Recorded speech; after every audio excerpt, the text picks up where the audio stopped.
You knock over a glass of water. It's just water on a table. Takes 30 seconds to clean up.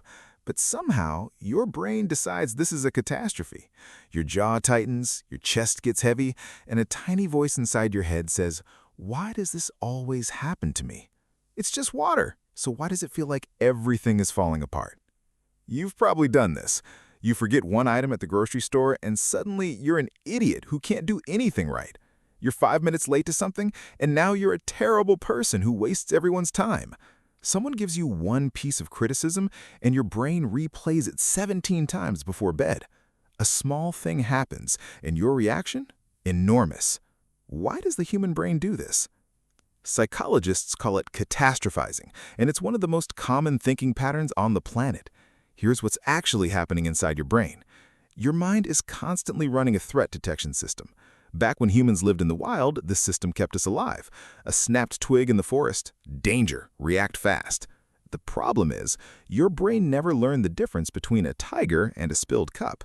When something goes wrong, even a small thing, your brain fires a stress signal, and then it does something called magnification. It zooms in on the problem and blows it up. At the same time, it minimizes everything that's okay. Your whole morning that went fine? Invisible. The one thing that went wrong, it fills the entire screen. This is also connected to something called cognitive fusion, where your thought becomes your reality. The thought "this always happens to me" doesn't feel like a thought, it feels like a fact. And here's the real trap. The bigger your reaction to small things, the more exhausted you become. And when you're exhausted, even smaller things feel even bigger. It's a loop. Now, here's what most people don't talk about. Catastrophizing isn't random. It's usually trained.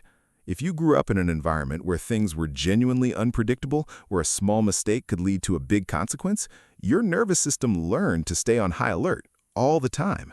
So now as an adult, your body still braces for impact, even when the impact never comes. Some people also have a higher sensitivity to uncertainty. The brain hates not knowing what happens next, and when it can't predict, it imagines the worst, because at least that feels like preparation.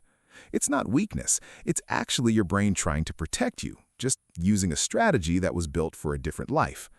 So how do you break the pattern? The first step is something researchers call cognitive defusion.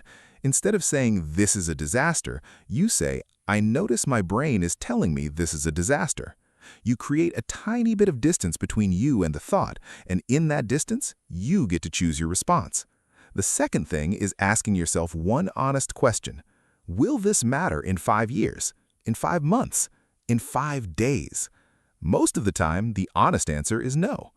And the third thing, and this is the one most people skip, is noticing what didn't go wrong today, actively, on purpose, because your brain won't do it automatically. You have to train it. Your brain isn't broken. It's just been trying to protect you from threats that don't exist anymore. The spilled cup isn't the problem. The meaning your brain assigns to it, that's where the real work is. And once you start catching it, everything gets a little quieter. If this hit close to home, there's probably someone in your life who needed to hear this too. Share it with them. And if you want to understand the psychology behind why you think, feel, and react the way you do, subscribe.